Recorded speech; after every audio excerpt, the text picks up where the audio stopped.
$25,000 is now out of my wife and my retirement savings. Gone. He fell victim to an old scam with a very new twist. Crooks using artificial intelligence to rip people off. Welcome back. I'm Mark Brown. I'm Giovanna Lotta. You're watching Eyewitness News at 5, live on ABC 7, Hulu, and wherever you stream. We often report on phone scams that con artists use to get at your money. Now they're taking advantage of AI to make their scams even more believable. Eyewitness News reporter Carlos Granda explains how it works and what you can do to avoid becoming a victim in this 7 on Your Side investigation. I look like a fool, I feel like a fool, but I don't care. I want to help everybody that I can possibly help. Anthony, who doesn't want to give his last name, says that's how he feels after he was scammed out of $25,000. It all started when he got a phone call that he believed was from his son. Dad, I had a horrible accident. I ran into a woman who was pregnant, carrying a child inside of her. She was rushed to the ICU. He says after a short conversation, he hangs up and gets another call from someone who says his name is Michael Roberts and he's a lawyer. He then tells Anthony he needs $9,200 for his son's bail. He said, you need to get $9,200 as fast as you can if you want your son out of jail. Otherwise, he's in for 45 days. Anthony says he did try to call his son back to verify all of this, but the call went to voicemail, so he assumed it's because he really was in jail. So Anthony rushes to the bank to get the money. He says to avoid suspicion or any holdups, he tells the bank it's for a solar panel installation, and they approve it. He then gets home and asks his daughter to call the person identified as Michael Roberts. And she says, we've got the money. What do we do now? He said, don't worry, someone will be at the house. It'll be an Uber car any minute. And with that, there's an Uber car. This surveillance video shows as his daughter takes the money out in a manila envelope.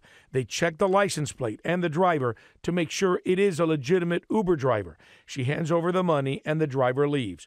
Then the phone rings again, this time a different man who says his name is Mark Cohen and he's another attorney involved in the case. He says the pregnant woman died. The bail has been raised, Mark Cohen says, another $15,800 to $25,000. So they repeat everything again, getting more money out of the bank and giving it to yet another Uber driver who picks up the second package. Anthony says as things calm down, they start searching the internet and doing research, and his daughter tells him the bad news. And says, Dad, I hope I'm wrong. I think you have just been scammed out of $25,000. Never even crossed my mind. Police say this type of scam is not new. Variations on it have been around for years. But they say now using new technology, those calls or notifications can appear more realistic than ever. The scammers are just becoming more clever and sophisticated. They are using social media and technology to craft these very believable and convincing stories, and people really do believe they're talking to a grandchild or a government official. In this case, Anthony says when he first picked up the phone, it sounded exactly like his son. It was his voice.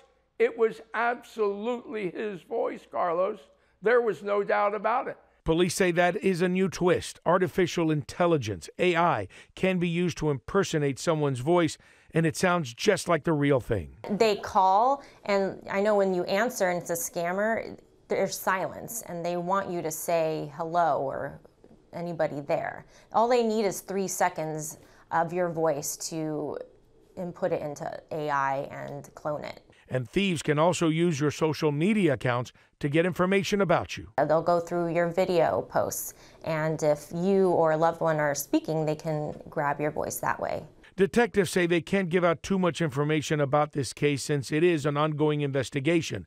But they say usually in these cases, the drivers that are hired through Uber or Lyft are not typically involved in the scam. They're unaware they're even part of it.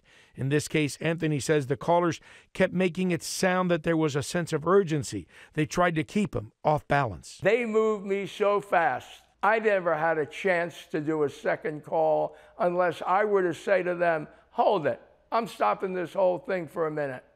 I want to talk to my son. I don't care if he's in jail or where he is. I want to talk to my son.